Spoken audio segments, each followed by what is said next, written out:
보니까 우선 아까 우리 신종교 하시는 이경호 선생님, 신도한 얘기도 박성원 선생님 얘기, 또 양도천 목사님 얘기 많이 해주셨는데 감회가 새롭습니다. 제가 주간 종교 기자를 70년대부터 했는데요. 이때부터 제가 많이 접촉도 했죠. 근데 신도와는 우리 대한민국의 아주 독특한 그러한 현상이랄까 하여튼 그런 상황입니다. 그러니까 어느 나라에도 없는 말하면은 신앙의 메카, 신종교 신앙의 메카라고 볼 수 있는데, 저는 신문사 쓰면 그 기사를 쓰고 칼럼도 쓰고 때로는 사설을 써서 이거를 세계적인 관광지로 만들자. 대한민국에 와가지고 외국 사람들 볼 때 건물 보고 뭐 하는 것도 좋지만 이 정신 세계를 보여줄 수 있는 유일한 곳이기 때문에 이거는 그 특징을 잘 살려서 보존할 필요가 있다. 그리고 관광지 만들자는 걸 또 누차 강조했습니다. 그런데 뭐 군부 정권이라서 그런지 모르겠습니다만은 아무튼 그것이 되질 않았어요. 참 그런 면에서는 좀 안타깝게 생각을 하는데, 참 제가 보니까 종교 집단, 신앙, 종교를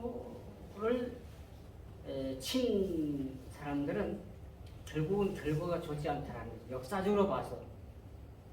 그러나 그 종교는 남아있지만 종교를 친 권력자들은 사라지고 말았잖아요. 그리고 비참한 종말을 됐습니다. 그러니까 종교는 함부로 건드리는 게 아니다, 이렇게 생각을 해봅니다. 그래서 참 신도와는 정말 중요한 것인데, 풍수지리학적으로도 참 의미가 있고요.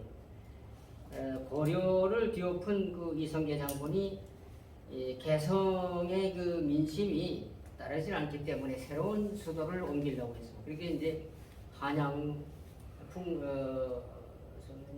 옮기게 됐는데, 한양에서 목자덕국이라고 하는 도참설이 강조됐기 때문인데, 사실상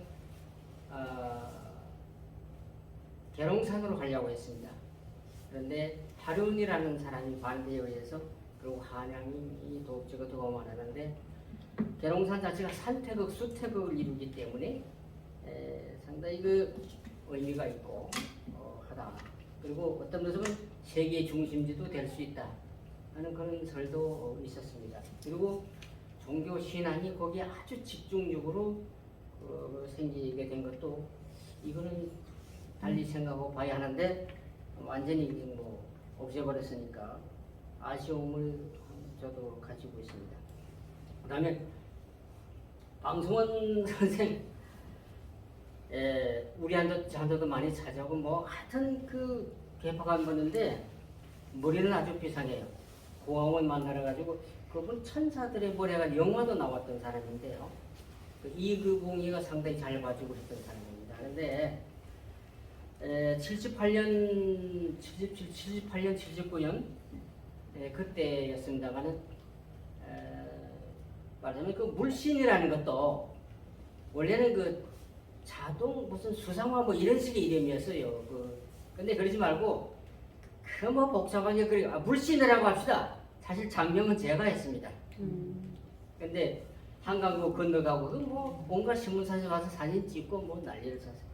물신 발명가 이렇게 했는데, 그 자리에서 여러 기자들이 보이는 앞에서 이 물신이라는 이 이름을 잘 지었는데 바로 이분이 지었다 하면서 나를 가르치고 이렇게 했는데, 아주 그런 시절도 있었습니다. 근데 양록천 목사님도 참 깨끗하신 좋은 분인데 그렇게 가시는데요.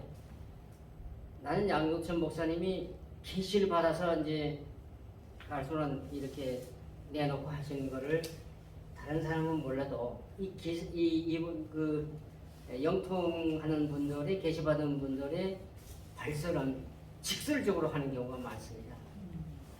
그래서 이 양동천 목사가 국가보험 방금 뭐 이렇게 걸려서 갔다 오기도 하고 이랬어요.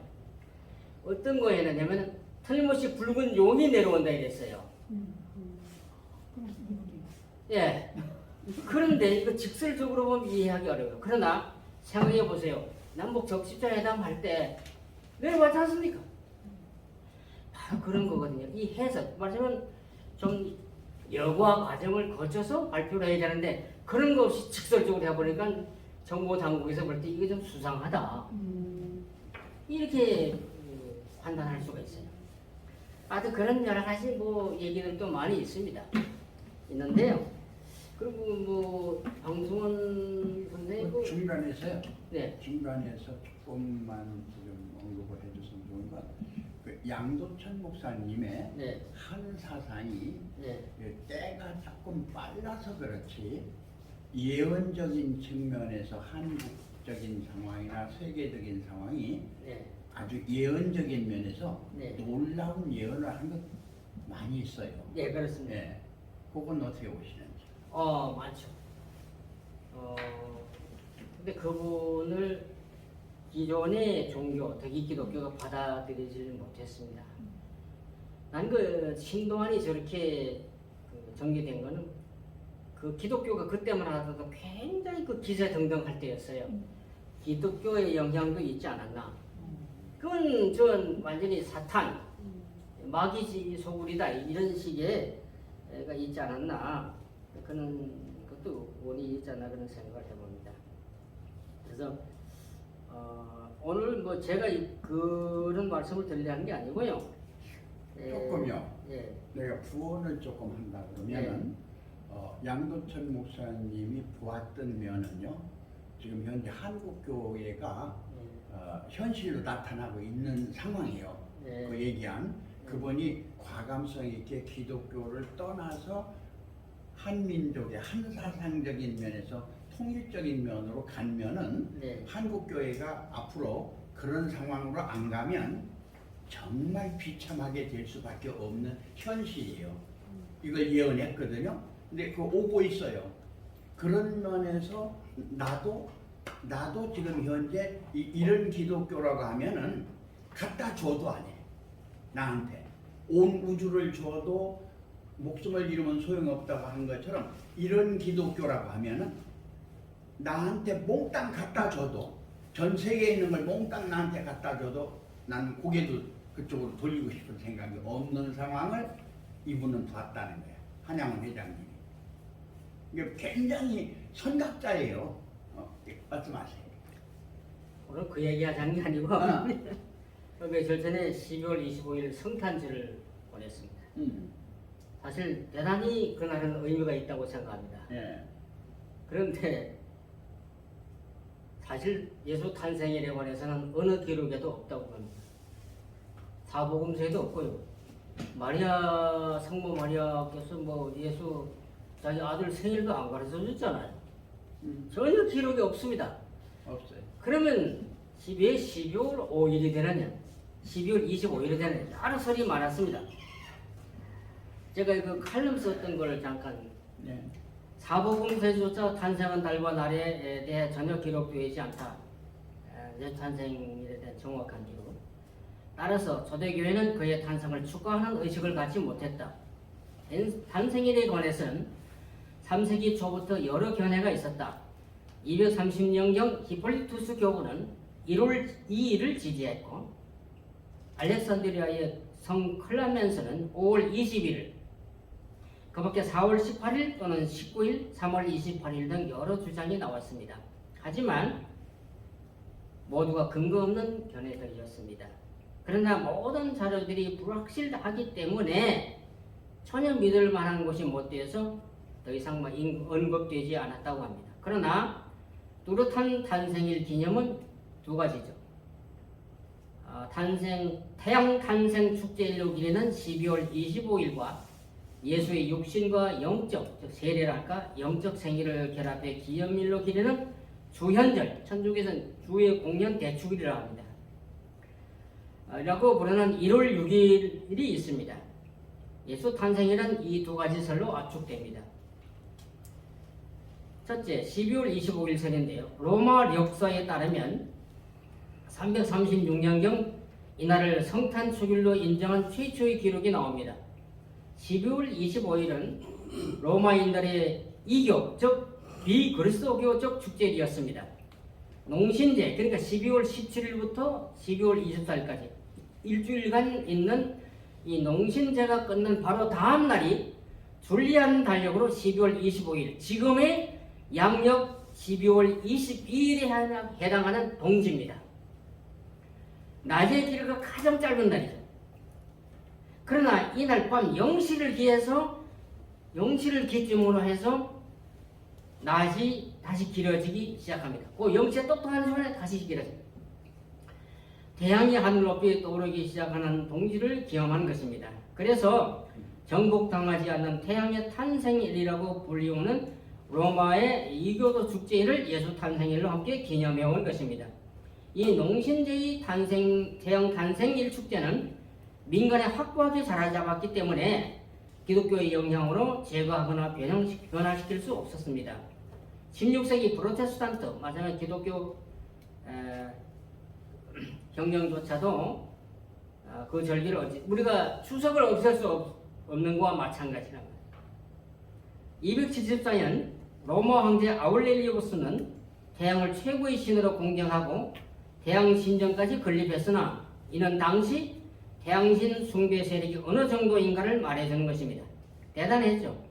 354년경 로마의 리베리오 주교는 이 태양신의 그리스도를 대치시켜 이날을 성탄으로 판정해 그의 로마 축일표에 기록했고 5세기 초에는 이날을 예수 탄생을 축하하는 날로 정식 선포한 것입니다. 동지의 근거는 우리 동양에서 여기서 동지의 일량이 희생이라 동지에서 양기가 다시 솟는다는 것이죠. 이날 붉은 팥죽을 끓여 먹고 이를 사방에 뿌려서 액을 제거하는 우리의 전통 명절과 같다고 보겠습니다. 반면에 근동과 메소포타미아 지방의 기독교인들은 서방의 기독교인들을 향해 이교의 축제를 기독교적인 것으로 받아들임으로써 우상 숭배와 태양 숭배를 범하고 있다고 비난했습니다. 동지 행사는 예수의 탄생일과 아무 관련이 없습니다. 그러나 정통과 전통, 그러니까 orthodox와 tradition은 다르다. 정통은 아니지만 전통이단 말이에요. 예수 탄생 그 자체의 의미를 두는 거죠. 그러나 정통으로 따지면 그건 아니죠. 그러나 동방교회에서는 1월 6일로 지켰습니다. 둘째, 1월 6일 선인데 동방교회에서 이날을 그리스도의 육체적인 생일뿐만 아니라 세례를 받고 하나님의 아들로 세상에 나타난 날, 영적 생일을 이렇게도 볼 수 있는데 나타난 날로서 기리는 축제일로서 4세기 초입에 널리 일반화되었습니다. 이 주현절은 이미 2세기 바실리오스파 영지주의자들에 의해 기염되었고 4세기 초에는 가톨릭 교인들에 의해 성수되었습니다. 예루살렘 교회는 4세기 중엽에 이날을 축하했는데 6세기까지 행해졌습니다. 영지주의는 그리스 로마에서 두드러졌던 철학적 종교적 운동이었습니다.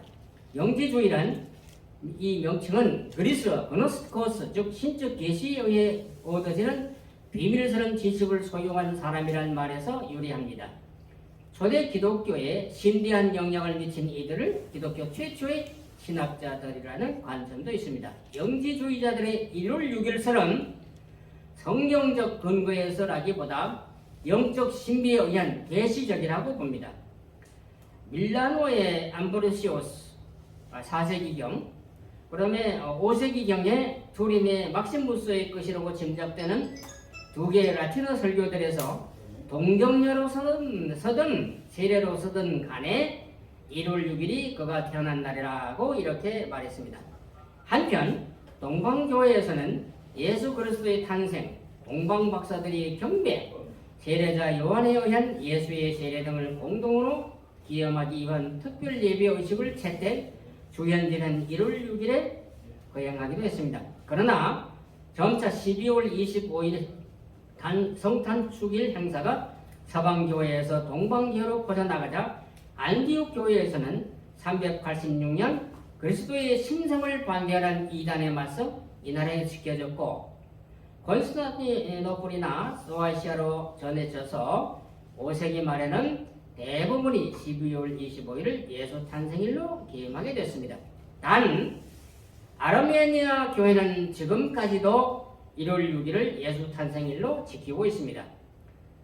탄생일도 중요하지만 그가 하나님의 아들로 이 땅에 오시어 하늘과 땅을 화해시키고 죄인을 용서하고 구원해 주시고 하나님의 사랑을 베푸시고 인류를 위해 십자가에 희생되신 그리스도의 길을 본받는 삶이 더 의미가 있을 것이라고 생각합니다. 다만 여기서 한 가지, 문선명 한의학 총재님의 탄신일이 똑같이 1월 6일입니다. 참고로 말씀드렸습니다.